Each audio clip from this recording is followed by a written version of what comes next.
Welcome, everybody. Welcome to the Three Principles Global Community webinar.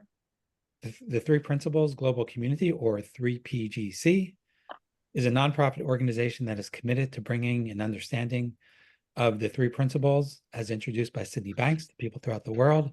And today we're just absolutely thrilled to have Chana Studley. Chana is an international speaker, coach, and author. She's written 3 novels: The Myth of Low Self-Esteem, Painless and Very Well, which was an Amazon #1 bestseller in 2022. Her latest book, Beyond Diagnosis, is a critique of traditional psychology with over 40 international stories of recovery from every kind of mental health issue as a result of an understanding that we can never be broken and don't need healing. I think it's going to be an understatement to say this book is groundbreaking.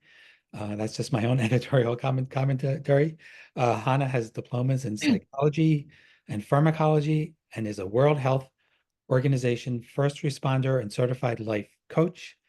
And so, Chana, I'm going to turn it over to you. Thank you. Wow. Thank you, Tom. It's a real treat to be here. I feel very honored to be asked to come and do this webinar. And in the introduction there, because I sent that to you, and it says on the front cover of the book, it says over 40 international stories. I actually went through the contents. There's over 60. I need to change that, because I think when I got to 40, it was like, it felt like so many, and actually got to 60 in the end. I think there's 61 or 62 stories in the book.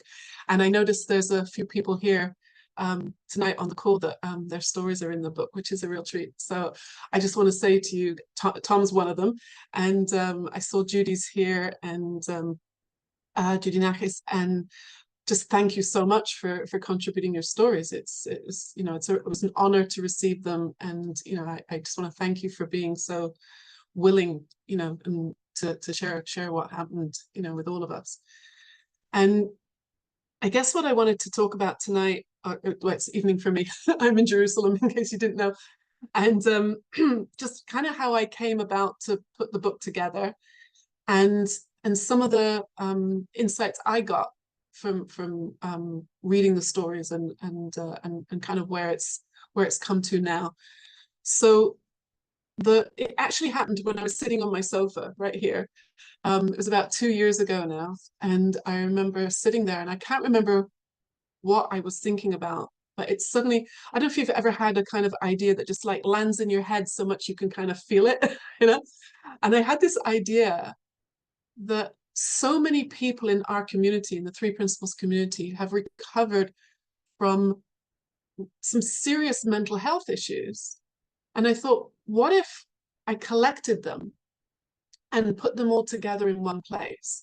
What a great resource that would be for all of us to access and to use. Because I'm guessing there's some coaches here on the course. I don't know about you guys, but often I'll talk to a new client and they'll go, yeah, but my situation's different. You've probably never been in this situation. And go, well, actually on page 208, there's someone who went through what you're going through, So it's really great now to have a resource in one place that we can all point to and use as evidence that there are no exceptions. And that was really one of my reasons for doing this, was to show that there are no exceptions to the understanding of the three principles, the message that Sydney Banks carried to us. And that's why I wanted to collect stories of men and women, of all different kinds of diagnosis from all parts of the world. We got from Chicago to New Zealand to Oslo to South Africa.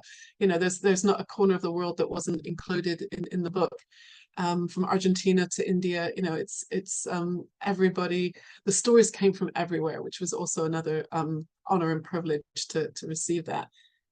So the other main focus for me as I was writing the book and collecting the stories was the quote from Sydney Banks. It actually comes from The Enlightened Gardener Revisited, and it's on page 38. And I thank Dickon Bettinger for pointing this out to me. Once I told him my story, and he's like, that's such a big project. How are you going to do that? I'm like, well, I'll try.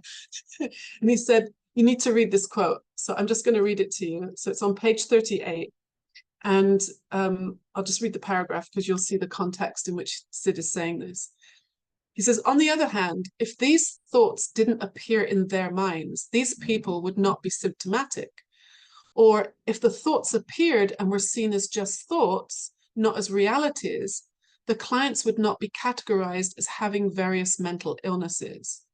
If they took these thoughts in stride rather than reacting to them so strongly, we wouldn't say they were mentally ill. And here's the quote: there need only be one generic mental illness, an inability to see the role of thought. So that's kind of was my kind of guiding, my guide, as it were, to when I was putting the book together, that there is one generic mental illness, and it's a misunderstanding of the role of thought.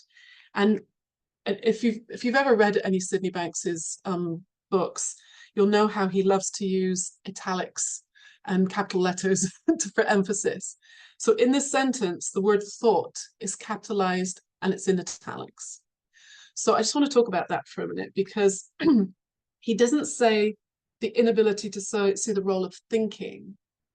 I think he very deliberately said the role of thought. So thought is one of the three principles that he points to.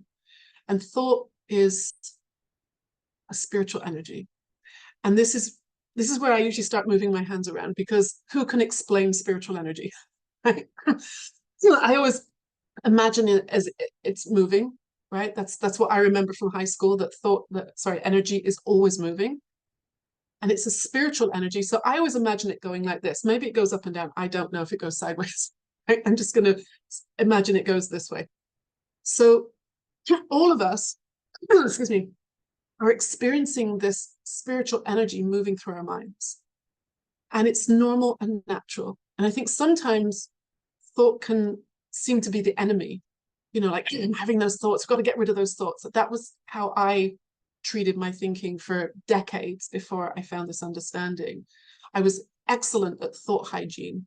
I'd acquired a lot of skills like expressive writing and meditation, and lots of tools and techniques to manage my thinking and keep it healthy. Because I'll just touch on my own personal story for a minute. I experienced a lot of violence in my 20s, and I was mugged 3 times. And even after the second one, I was experiencing great distress, mental distress. It was the early 1980s, and I was living in the north of England. And my doctor sent me to a psychiatrist at Manchester Royal Infirmary Hospital. And I remember it took me 2 panic attacks just to get there, because I was terrified to leave the house. And the psychiatrist wanted me to tell her the story, which the first time I was like, okay. And then she said, tell me again. And I thought, okay, maybe she didn't hear me the first time. And she asked me a 3rd time to tell the story. And I was like, it's like, are you deaf? Why did I have to tell it again? It was so painful. And I think I only went for 2 appointments, because it was so painful to get there. And this is all she's going to offer me, is get me to keep retelling the story. And I remember in my head, I was screaming at her going, I do this really well at home. I need you to help me how to not do that.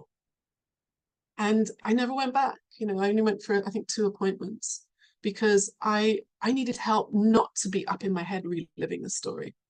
So what I've come to now, and I think what the book has really shown me by listening to other people's stories, is that this misunderstanding of the role of thought is what causes a lot of our distress. And I'm going to go out on a limb now and make a statement. And I'm going to say that I guarantee you, if you were to open the DSM, I'm lifting up my DSM now, so you know what it looks like. It's huge, right? This is the DSM, the current what's this, number 5, yeah, DSM. This came out in 2013, I believe. I guarantee you, if you open this on any page, it's like the Bible of psychiatry, where they list all the mental health diagnoses. There's 300 in here.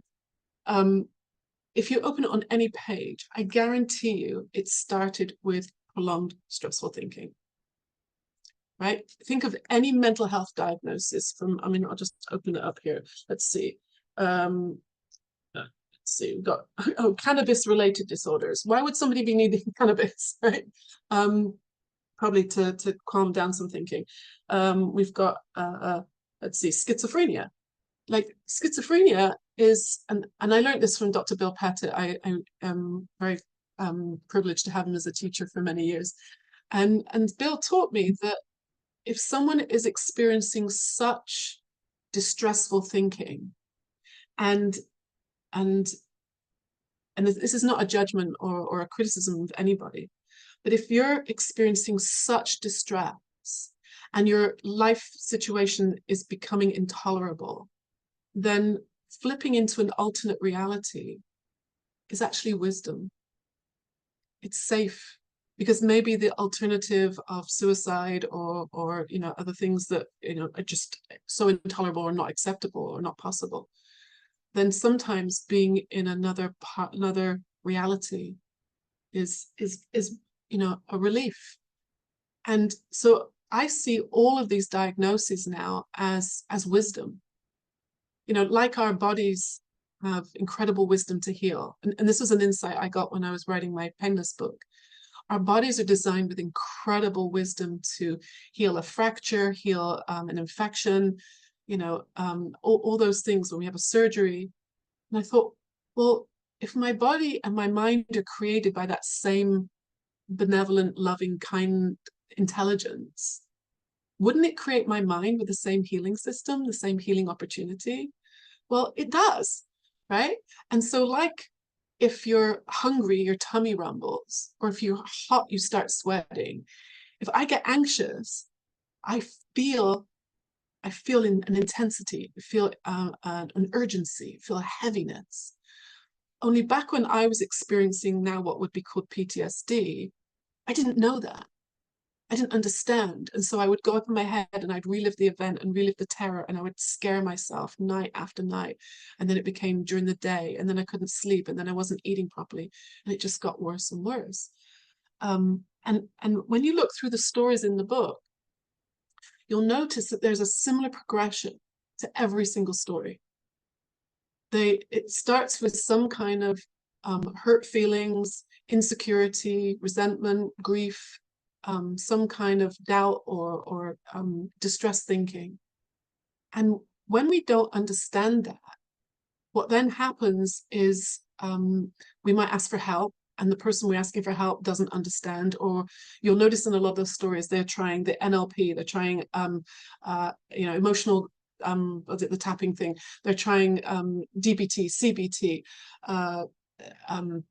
meditation, writing. Like some people, I've had clients who've remortgaged their houses to try different techniques, or the latest guru, or this is going to work, please, like something's going to work. And then they come across the three principles. And when I was collecting the stories, I was nervous that people would think it's some kind of cult. You know, like we're going to sprinkle fairy dust on you and you're going to, all your problems are going to go away. Well, most of the people in the book have never met each other. You know, some of them are my clients, so I've met them, but you know, there's the common theme throughout everybody's story is at some point they have an insight, and they start to see that they don't have to listen to their thinking. They don't have to believe their thinking. And underneath that is health. Everybody has innate health, innate mental health. And when I was training to be a three principles practitioner, I was lucky enough to have George Pransky as one of my teachers. And I remember George telling me one time, he said, if you, he said the DSM, he said, it's a really good list of coping mechanisms, right? If you want a list of coping mechanisms, this is it. So when people are distressed, some people will cope with that distress by drinking. Alcohol is a good way to numb out those feelings. Some people will do it with food. For some people, it's eating too much or binging. I was a not eater. I couldn't eat when I was, you know, in panic and fear. Some people will cope with those feelings by with violence, either to themselves or to other people. Some people cope with focusing on ill health, like hypochondria and health anxiety. Some people are having panic attacks. Some people are going into depression. Some people are getting very loud and shouty. Right? I don't know if that's a diagnosis, but it happens. Right? Some people who are dealing with their personal stress will use rituals. You know, like OCD is a very common one, where people start having particular rituals that they will use to help themselves feel safe or feel grounded. I had a client in New York one time, and he said, I want to teach you the difference between movie OCD and real OCD. I was like, what? He said, movie OCD is when they can't walk on the cracks in the pavement, you know, or they have to bring their own plastic, you know, knives and forks to a restaurant. He said, that's movie OCD. He told me that for him, his OCD was every day he had to stand on one leg and recite all the names of his ex-girlfriends, or they're going to die. I was like, okay. Right. He said, that's my OCD. And I've met people with, you know, very such intense rituals that it's a hard time for them to actually function and live their lives. It can be that intrusive. So what happened with all the people in the stories is they started to see through this destructive thinking, and started to understand the nature of thought when whichever three principles teacher they came across, or maybe some Sydney Banks books or something. The common theme is they started realizing that there was nothing wrong with them, that they weren't broken and they didn't need fixing. Now, I've been saying this phrase, you know, we're never broken, for many years to my clients, and I've always believed it. It made total sense to me the moment I heard it. But it took me a couple of years to further into my understanding to see why it is that we can never be broken. And the reason we can never actually be broken, no matter what we've been through or what has happened to us, what diagnosis we've been given, what labels, is because we are not our bodies. We are not what's happened to us. We are that place before thought takes a form, before it turns into trauma, or it turns into an urge to binge, or it turns into, you know, an urge to cut or drink. We are that formless energy, and formless energy can never be broken. And that is the most beautiful, freeing thing when you see that. And what just popped into my head is, I just want to tell you this. My favorite definition of a diagnosis comes from Judy Sedgman. Some of you will know Judy. And she told me this once. She said, a diagnosis is like, she said, imagine you've been off work with the flu for a week. You feel rotten. You've got a pimple on the end of your nose. You're having a bad hair day. Someone just scratched your car and didn't leave a note.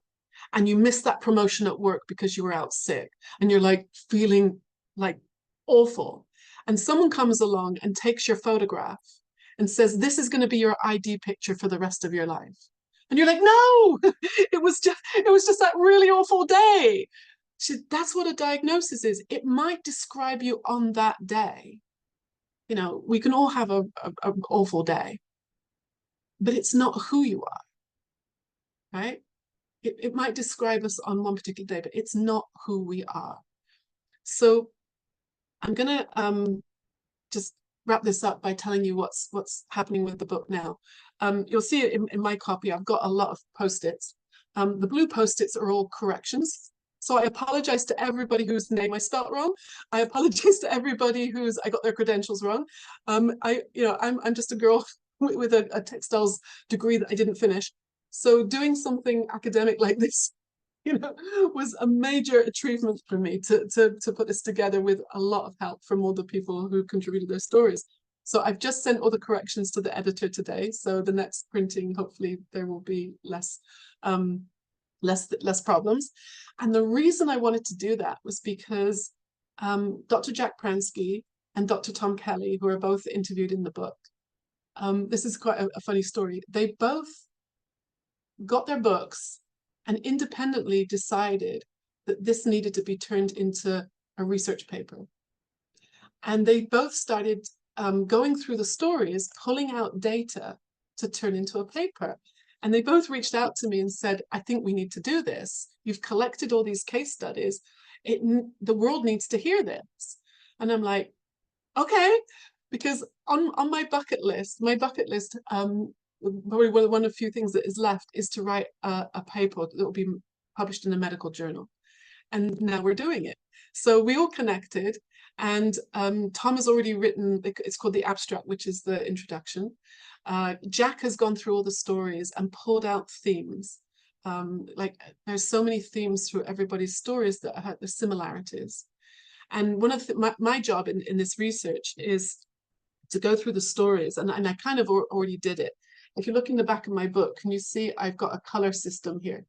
So there's 10 categories in the book, so I'll read them. So there's mood, there's psychotic, anxiety disorders, personality disorders, trauma, on and on, neurodevelopmental stories.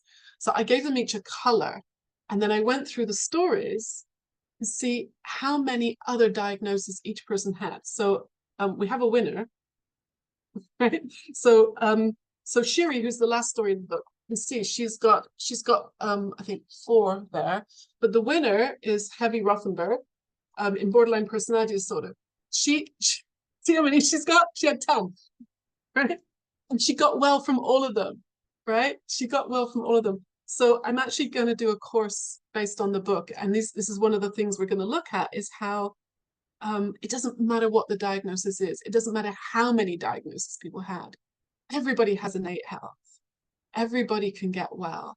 When we understand that we can't be broken and we're only ever feeling or thinking, this is kind of the message. So it's also the message of the paper that Jack and Tom are writing, and I feel very honored to be part of that.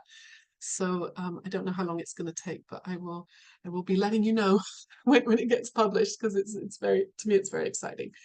So I've rambled on enough. I love answering questions.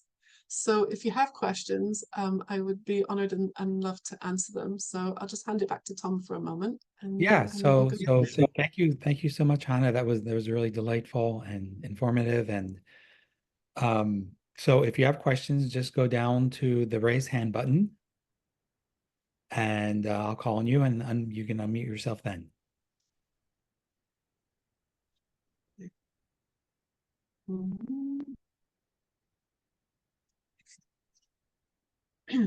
I do have something that came up in the chat, so I think I'll just read that. And it's when it comes to nighttime anxiety, what would you suggest doing to correct the self-talking? Right, thank you. Yeah, it's a great question. So it's interesting that it's called nighttime anxiety. And this is something I've noticed about anxiety. There are lots and lots of different kinds of anxiety. At least that's what we're told, right? There's panic disorder, there's health anxiety, there's fear of flying, there's germ phobia. They're all anxieties. And so it's, if the anxiety comes at a certain time, I don't want to get curious about that. So what's common to all those anxieties is, like what you say, the self-talk. And yeah, I just see in the chat here, anxiety about anxiety. Yeah, that's another one. Right. Thank you, Anna. Right. You can even have anxiety about anxiety. And that's very common because, for example, I don't know if this is the situation, but let's say the anxiety is about sleep. You know, I know a lot of people have, I've had people tell me they have terrible insomnia. And when I ask them enough questions about it, it's actually an anxiety that they're not going to get enough sleep. And people can survive. Like, think of a new mom. She doesn't get much sleep, but she doesn't have anxiety because she knows she's taking care of a baby, so she can survive the next day on very little sleep. But if you have anxiety about not getting sleep, that's what's exhausting, and that's what keeps us awake. Anxiety is really listening to speeded up thinking. So the way that's what I think my personal experience with anxiety is. It's when my thinking speeds up. So for example, this is the analogy I would use. When I was a kid, and I would go to the movie theater, back then, those of you who remember, film was actually film. Like today it's all digital, so you can't use this example. But remember when they put film in the projector? So if you hold a piece of film, you can see the individual thoughts. Sorry, I just gave it away. Punchline. You can see the individual frames, right? And when you put that film into the projector, it speeds up, and it becomes moving pictures. That's why they call them moving pictures, right? So thought is the same thing. When thought slows down, you can see the individual thoughts. And when it speeds up, it kind of blurs together. And that's when people get anxious, it feels very overwhelming. Now, what happens physiologically is that when thinking speeds up, it sends a message to the brain that we're not safe.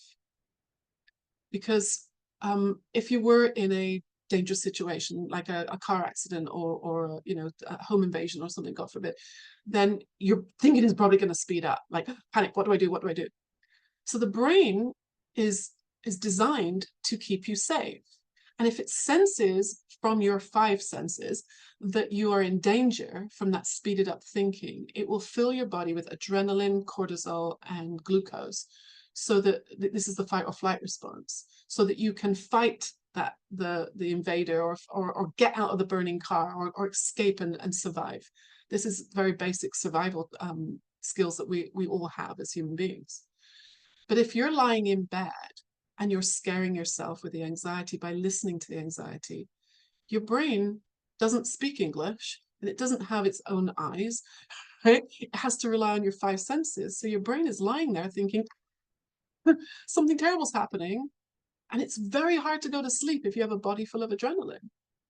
So it's just a simple physiological understanding. So what I've learned to do, and what I share with my clients, is the least reaction we can have to that anxious thinking, the less my brain is going to think I'm in danger, therefore the less adrenaline that will keep me awake. So I kind of one of the I think this is a very spiritual mantra, but I would recommend saying, so what? So what, you had some anxiety, right? Anxiety is only a problem if I get anxious about the anxiety, right? Like Anna just said. So if I have nothing on it, then the volume of the anxiety is going to go down and it's going to pass quicker. And we're going to come back to, a doctor would call it homeostasis, where everything gets back into balance, and then you can go to sleep. So my recommendation is when we're in the middle of a panic attack or you're in the middle of a pain flare-up, be as nice to yourself as possible, right? Try and breathe slowly, bring yourself back to the moment, because in the moment you are safe. So I hope that was helpful. Yeah, great, thank you. Well, as we're waiting for the people to raise their hand, it occurred to me, most people, who have one of these diagnoses, myself included, have people who care about them, and maybe in turn are very upset about what they see going on with a family member, a loved one, a friend. Do you have any you would say to people who are in that situation where they're now, they're not having a panic attack or a diagnosis, but they're very concerned about someone, and how we can help them see what's going on with the other person? Yeah, wow, that's really a great question. I would say, and it's true for coaches as well. It's like I need, when I see that person has health, I don't have to worry about them. Because if I worry, they're going to pick up on that, especially children. If the parent gets worried or the caregiver gets worried, then they're going to pick up on that and think that something's actually wrong. And children are, I've been using this example a lot lately, where imagine a child is having night terrors or too anxious to go to school, or something like a young child will say is like, mommy, there's a monster under the bed, right?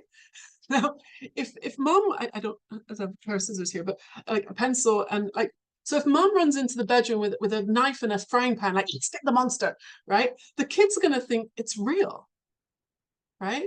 So no thinking, loving parent would do that. We'd calm the kid down. You'd say, like, no, there's no monster under the bed, honey. Let's have a look. Let's get the flashlight. We can see there's nothing there. You're totally safe. Mommy and daddy are here. You're not going to be hurt. I want to calm them down. It's the same for an adult. If an adult, if you're caring for an adult who's really struggling and suffering, we want to help them see that they are okay, that we're safe, that it's going to pass. You know, let's say you're with someone who's having a panic attack. This is something I learned as when I was training to be a first responder. It was interesting when I did this training. One of the first things they told us in the class was that if someone is stabilized at the situation, like say they're catatonic because they've just been seen a fatal accident or something. If someone is stabilized at the situation, they are 85% less chance of getting PTSD afterwards. And that made perfect sense with a principles understanding, because stabilized means bringing them back to the moment, bringing them back to where they're safe.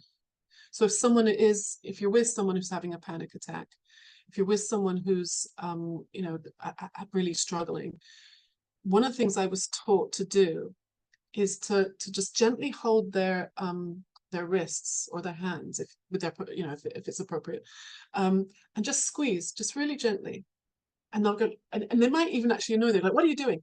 And you're bringing them back to the moment, and then you can talk to them, help them to feel safe, so that when they leave or they go home or they go back to bed or whatever it is, you want to bring them back to a sense of safety and that they're going to be okay. And you might have to repeat that. Some people will they'll calm down a little bit and then they'll forget and they'll panic again. I think my job as a coach, or if you're caring for someone, is to see their health, to know that it's going to pass, to know that there's actually nothing wrong with them. They've just got caught up in some misunderstanding thinking. And bringing them back to the moment is often, a very helpful thing to do.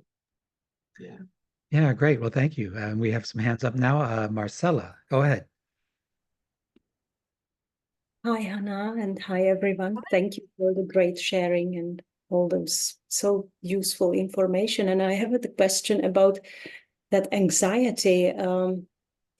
What if even though one knows about the three principles, even though I have heard a lot about it, and what if yet somehow even that I don't know what I have been thinking about, and it has reflected in my physical body to that extent that I ended up at the emergency. Mm-hmm. And thanks God, all the results, all the checkups have been fine until now. So I'm really happy. And yet it still a little bit happens, that physical something, which obviously the brain reacts the way you have just described so beautifully and in details. Mm-hmm. So I guess nothing to do really, just to be as best to oneself and just to look in the direction and just trust that it will be fine. This too will pass. Yes. Yeah, I think when someone's in the middle of a panic attack or a pain flare up, or withdrawal symptoms that are really flaring up, that's the time to be as nice to yourself as possible. That's not the time to start trying to work things out, because trying to work it out, why is this happening? It shouldn't be happening. I know the three principles. Why is it, right? And we start judging ourselves. That's actually going to add more adrenaline into the system and more confusion and anxiety. What we want to do in that time is to try and get breathing under control, to start, coming, keeping everything getting it into a calmer place. So what I think would be more practical and useful is finding out at another time, not during the panic attack, but another time, and not in an analyzing way, but get curious about how did the ball get rolling in the first place. And that's often the work that I do with my clients is, okay, so they've calmed down from that panic attack. Understanding how thought creates experience helps me not to get into such an extreme reaction next time. So I know for myself that when I'm in a really low mood, I start blaming my mother. That's always shows up, right? Don't know anybody else does that, but my mother gets the blame. I start having thoughts like, what's the point? nothing works, I give up. And thank God I haven't had those kind of thoughts for many, many years now.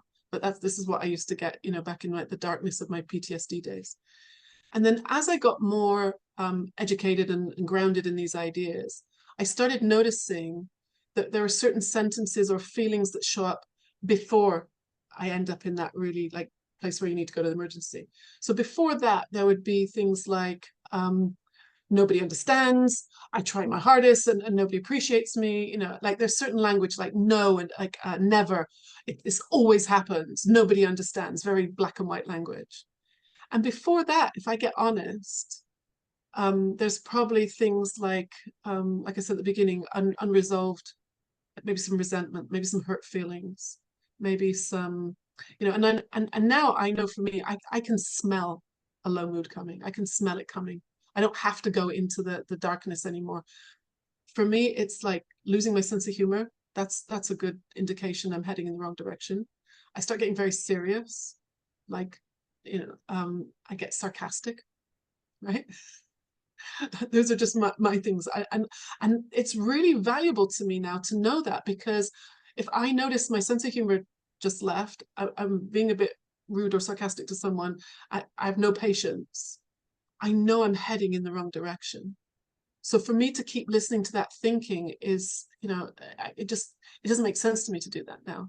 That's how I've not had any kind of really dark thoughts and feelings for a very long time. I can have a funky day. I can have a funky thought, you know, I'm a human being. I can have a hurt feeling, but it's not as devastating as it used to be. And I think the reason I did and why people still get so caught up, it ends up being very painful and dramatic, is because we're listening to the content of the thinking.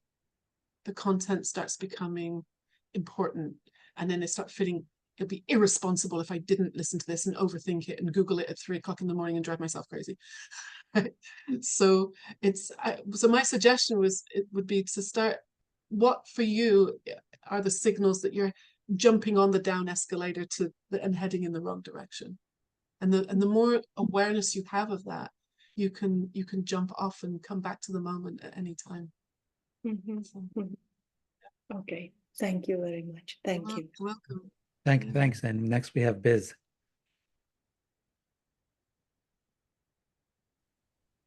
Hello, Chana. Nice to meet you. Thrilled to meet you. And thanks for everybody today. This is such a wonderful, timely, power-packed webinar. Thank you. I wanted, as we were starting into talking, as you were, about anxiety, it occurred to me that just sort of look back to how we even made up that word or have that word in our vocabulary these days. And I like to track that kind of back. The dictionary says it's from the original word anxious, which is from the Latin word angere, which means to choke. And that when I was looking that up, you happened to be talking about how anxiety is when you're listening to sped up thinking, where it almost feels like a flood of thoughts that are so rapid that it's almost a physical feeling of almost being like waterboarded or something with your own emotions and things. And then I thought about, wasn't it interesting how the earth is having so much flooding, heavy rains and dams breaking? Kind of unusual, I think. Maybe it happens every year like this, but it just seems like an awful lot of flooding all around, with the people being so anxious too, and around the world, you know, war-torn countries and political elections and everything. So just some thoughts on that. And the only other thing I wanted to share, in addition to thanking you very much for the book and thanking Tom Kelly and Jack Bransky to help you get that research paper out there, is to recommend, if anybody has not yet seen Inside Out 2. I happened to go see it. I hadn't seen the first movie. I heard it's really charming and very funny and thought-provoking, but this one is where they introduce the girl is about 13 and she's starting high school now and she's wanting to make the school's ice hockey team, and anxiety is a whole new thing. And they're all the emotions and thoughts are really portrayed as characters. And it is quite insightful. So recommend it highly. Wow, thank you. Yeah, thank you. Yeah, thanks so much, Biz. And then before we go, we have a few more hands up, but we also had a question in the chat, Hannah. And the question is, has the book, I believe it's a book, The Body Keeps the Score by Vanderkult, informed your work? No, is the simple answer. I didn't read it for a very long time because I really wasn't interested in a mainstream book. I do have it on my shelf now. I think I did read it. I couldn't tell you anything that's in it. I didn't find it helpful. Because I'm just talking off the top of my head now because I don't remember what's in the book, but I don't believe that trauma is held in the body, if that's what the book was talking about, if I remember. The idea that trauma is held in the body or emotions can get stuck in the body is a concept. And concepts are made up ideas. And I actually had an experience a couple of days ago where I was in a Facebook group where someone had posted a meme saying, you know, trauma is held in the body and therefore we have to do this work to unstick it or something like that. And, you know, and as you know, when something gets put in a meme, it must be true. So I just put in the comments, I'd love to see the science for this. And of course, you know, a whole conversation came out of that. But there is no science to prove that. And I was just, I have a membership group, and we just had Ian Watson, and some of you might know Ian Watson, he's a Three Principles practitioner. He was a guest speaker in my membership. And we were just talking about this, and he was saying, you know what, there actually is no evidence that memory is held in the brain either. It might feel like it is, but it's a concept, right? So when somebody says to me, you know, but trauma's held in the body, I get a little naughty and I'll say, like, where? Is it in my elbow? Is you know, my resentment of my mother, is it stuck in my spleen? You know, is like when the third mugging happened, is that stuck in my neck? You know, and people say, no, it doesn't mean it's actually, you know, stuck in your body. I said, well, that's what you just said. They said, no, it's like, it feels like it's stuck in your body. Like when you remember, you know, that violence, or you remember that abuse, you feel it here or you feel it here. I said, how do you know you feel it here? How do you know that your stomach just tightened up? And if you ask enough questions, it will come back to thought and thinking, right? Like I was saying, anxiety is speeded up thinking, and it always goes thought, feeling, behavior, right? It might go so fast you might not notice that process, but human experience always goes thought, feeling, behavior. And I've had clients who say to me, but I woke up in a panic attack, or I woke up with a migraine, I wasn't thinking anything. I'm like, yeah, but what was happening before you went to bed? What's been happening for the last week? What's been happening for the last decade? You know, because your brain was processing that stuff, and, you know, filling the body with chemicals, like Tom was saying, and it's being processed when you're waking up with it. No one suddenly gets a panic attack out of nowhere. It might feel like it, but it's been bubbling under the surface. And when we don't understand thought, it can feel like suddenly it bursts out. It feels like it's stuck in the body, but those are concepts. And as we point further upstream and understand the mechanics of how this works, you start seeing that actually can't be true. So that's my answer to that question. Great. Forgive me if I get the book wrong. Yeah, sure. Great. Let's go on to Gil.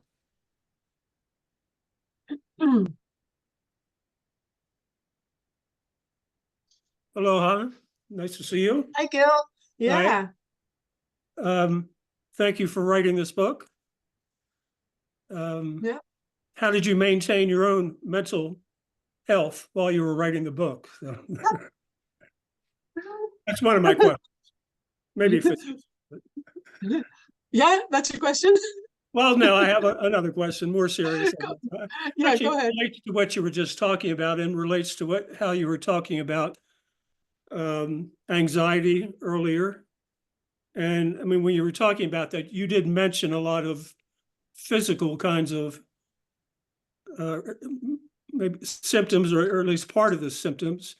So that's my question. In all of your research like this, did you what connection between body and mind, body and mental illness did you find? Or did you find any? I think there's definitely, I mean, I see now it's like more than a connection. There really isn't a separation. Yeah. Right? Because these really are spiritual principles. And we're pointing to a spiritual,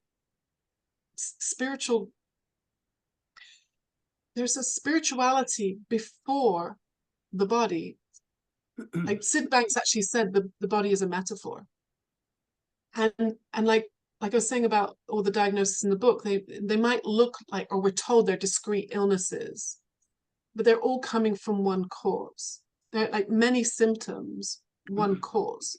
And the one cause is this misunderstanding of thought. And how, for some people, it might show up as, like for me, for many years, it showed up as back pain and sciatica. And for some people, it shows up as migraines or eczema, even fertility problems, or, breathing issues, all kinds of things. But for some people, it shows up as secret rituals, and other people it shows up as the need to cut, or drinking, and other people it can show up as multiple divorces and bankruptcies. It's like how it actually shows up is varied incredibly, because human beings are complicated, or at least we think we are, and and there's endless ways that we can destroy ourselves.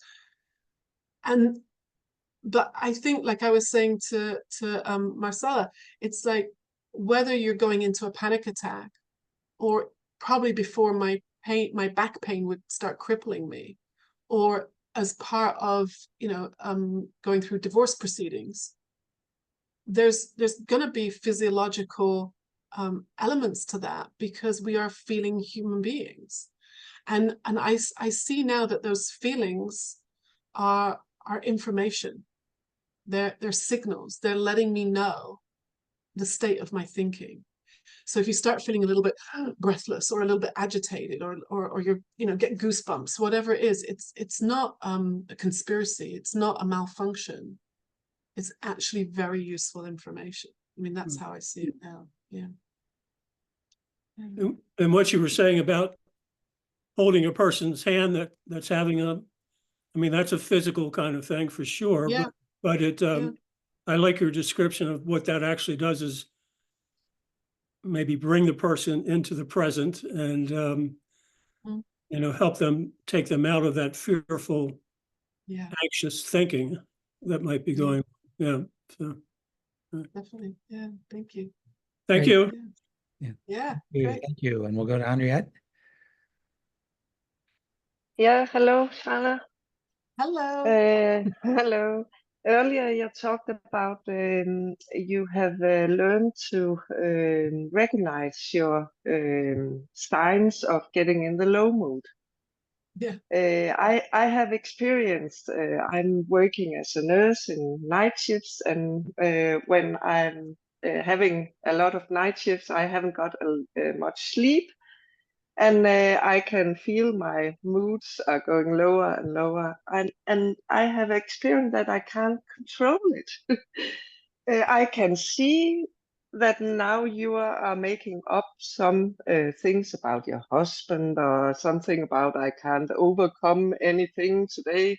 And I know it's because I'm tired, but I don't feel I can control it. And I'm not a good version of myself, I think. Right. I think what happens in that situation is we get seduced by the content of the thinking. Like in a low mood, I will believe my thinking, that I would not believe if I'm in a good mood, No. right? Like in a good mood, I could still have I don't know, an inappropriate thought or a selfish thought, or, you know, like, but I won't pay it any attention. I might even find it funny, you know, Yeah. right? It's like, right? How ridiculous, right? Or I might not even notice it at all. But in a low mood, thoughts start getting sticky, you know, Yeah. and then we start listening to them. So the problem isn't actually in having the thinking. The problem is that we're listening to it now, Yeah. and then we're giving it value, giving it credit, and then we're engaging with it, and then we're jumping on that thought train, and then having commentary thinking about that thinking, and now we might even go and Google it, and then we're like asking somebody else, and then it's like, what happened to Henrietta? Well, she's off in the corner, you know, overthinking something, right? And so, you know, and so I know now that if I start listening to my thinking and I start giving it value and credit and engaging with it, sooner or later, hopefully I'm going to wake up to that. And you can come out of it, jump off of it, become neutral to it at any time. You do not have to drive it to the end of the line, you know. I just feel that I'm going to have some sleep before I can come over it. Sometimes I feel that it's nothing's So helping that's also a me. thought. That's also a Yeah. thought. Now, I'm not saying like sleep is a good thing. We all probably could do with more sleep. You know, most of us are, you know, most kids these days are sleep deprived anyway. So sleep is a very good thing, and thank you for being a nurse on night shift. You know, we really appreciate your work and what you do. It's an amazing service that you're doing. So how you can look after yourself is if you know, like let's say you're on a certain, people have certain diets, like I keep kosher. So I'm not tempted to eat a cheeseburger. It's not even on my radar to be tempted by it. I might be tempted by a lot of chocolate, right? So there are certain things that are not on my radar. They're just not tempting to me. So now, that really rotten, stinky thinking hasn't been tempting to me for a long time, because I know it's not going to end well. There's no good information in it, and it's probably going to make me feel rotten. And I like feeling in a good mood these days. I'm not frightened to feel those feelings, but why go there if I don't have to? You know? So it's over time you have experienced that and learned that, and yeah. So maybe there's hope for me too. There is always hope. There is always hope, and that could change tonight. It can change tomorrow. It doesn't, like if you remember the very first page of The Missing Link, Citibanks' book, The Missing Link, it says like some people think it takes years to find wisdom. Yeah, you know? yeah, I know you have said that. It doesn't, you know. It only a You are thought not, away. exactly, you are not the exception. Yeah, thank you. Yeah. Okay, thank you. Yeah, thank you so much. And we have Chris. Go ahead, Chris. Good evening, and wonderful to see you. Well, I was just thinking about neurodiversity. Yeah. Because there's something about this approach that's kind of like one size fits all, but I do believe that we have different receivers and different brains to some extent. And that's also a part of this, how we process information. Yeah. Some quick, some not so quick, with different levels of intelligence, whatever. So I think there's yes, we are all connected spiritually. We are metaphor, but we're not quite the same, are we? No. No, and thank you, Chris, for bringing that up, because neurodiversity is, I mean, yes, it's becoming more acceptable, and you know, it's becoming more into public conversations, which is great. And you're right. It's like we all have a different. I can only say this in American accent, processor. I've forgotten how to say it in an English accent, right? Everybody's brain is like everybody has a different processor, not just someone who, say, has Down syndrome, or someone who has autism, or someone who has ADHD. It's like everybody has everybody's brain is working slightly differently. And so what I see that now as it doesn't mean that everybody can access these spiritual principles. It doesn't matter what your starting place is.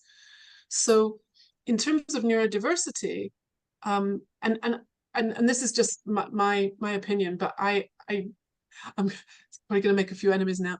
I believe ADHD is very speeded up thinking. Now, right? Because that's really what's happening. And, you know, there's a couple of ADHD stories in my book, is that when they started understanding how their mind works, then they were able to slow down a bit. Now, it might not be their slow down might not be the same as my slow down, right? It's still different. But they learn how to use their brain, the brains that they have. And so one of my favorite stories about this is from Bill Pettit. I think he tells the story in the book. His daughter failed out of school with Fs, you know, and she had a diagnosis of ADHD. She didn't get anything out of high school. And usually in that kind of situation, parents will start to panic and like, oh my gosh, you know, how are we going to help my kid? But she had Bill Pettit as a parent, and she is now a 911 dispatcher, or in the UK 999, right? So if you call the emergency number in your country, she's the person you get to speak to, and she is an award-winning dispatcher. What a brilliant way to use that very fast mind she has.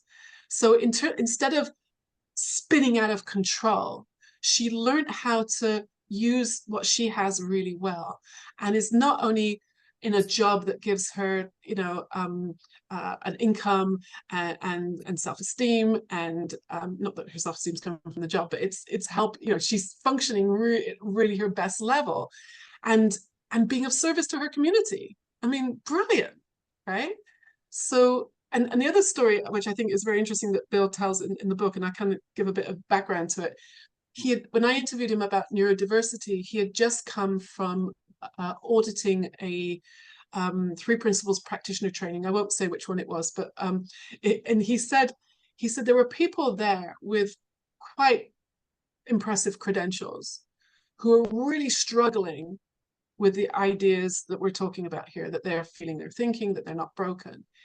He said, I have clients who have autism or Down syndrome, who have a better understanding of how their mind works than these people with PhDs and credentials. Now, we're not comparing intellectual levels, we're comparing understanding. So you could have a processor, a brain that has maybe a disability, maybe has a brain injury, whether it's autism, or, you know, sadly, some people, when they come off years and years of medications, it can, you know, leave the brain not functioning well. You know, and if they understand how the mind works, then they can live beautiful, amazing lives. And I've met people with PhDs who I would not trust my cat with. It's got nothing to do with intellect. It's got to do with understanding. And Sid's message was always about love and understanding. You know, when we have love and understanding, and in fact, I think one of his definitions of mental health was contentment. You know, when we have contentment with what we have, when we're okay with what is, whatever our brains are capable of, whatever our bodies, excuse me, whatever our bodies are capable of, when we have contentment, that is mental health, right? So and everybody can have that. There are no exceptions. True. So, Thank you. So, yeah, thanks, Chris, for bringing that up. Yeah, thanks, Chris. And what a beautiful way to wrap up this webinar. And I guess, Hannah, before we close, do you want to say anything about, you talked a little bit about a group you have coming up around this for people who are watching this, and a lot of people are going to be watching this on the recording. So hi to people watching this on the recording. And if they want to just explore a little more beyond getting the book. Yeah, thank you, Tom. Yeah, I've designed a course to go with the book. And it's a 12-week course. And I came up with the idea of 12 weeks because in the book, there are 10 categories, if you like: mood disorders, eating disorders, trauma, child and adolescent, you know, on and on. There's 10 different categories. So I thought we could spend a week on each one and really take a deeper dive into the research, the lack of science behind these diagnoses, you know, people's experiences with medication. I'd love to invite some of the people from the book to come and, you know, guest and share their experiences.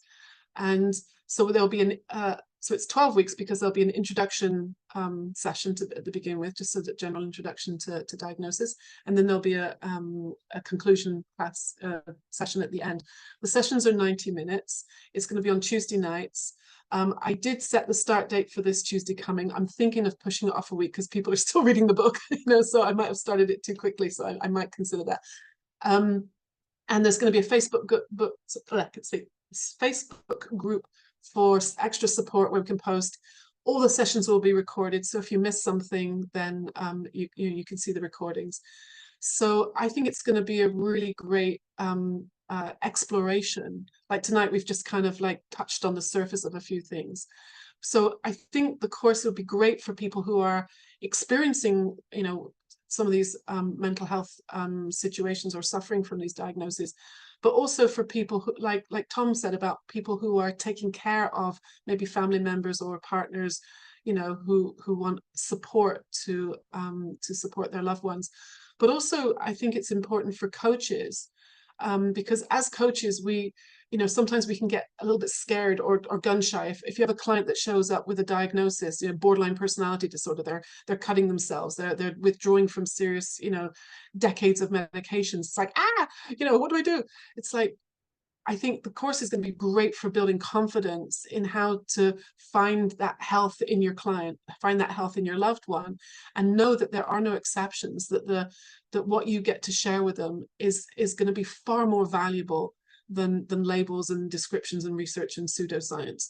So that's so please email me. You can go to my website. It's either both websites. I have two.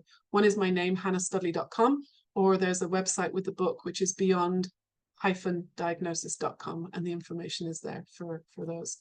And I have a membership group, which you're all welcome to come to too. Well, great. Yeah. Great. Well, there's some great resources there. I hope people take advantage of them. And before we say goodbye, I want to tell you about the next webinar. It will be on Thursday, August 27th, 2 p.m. Eastern, and it will be with Derek Mason, who is always amazing. I can't wait. And if you want, please feel free to unmute yourself to say thanks and goodbye to Hannah. Thank you, Hannah. Bye, Hannah. Goodbye, Hannah. Thank you. Thank you, Hannah. Blessings.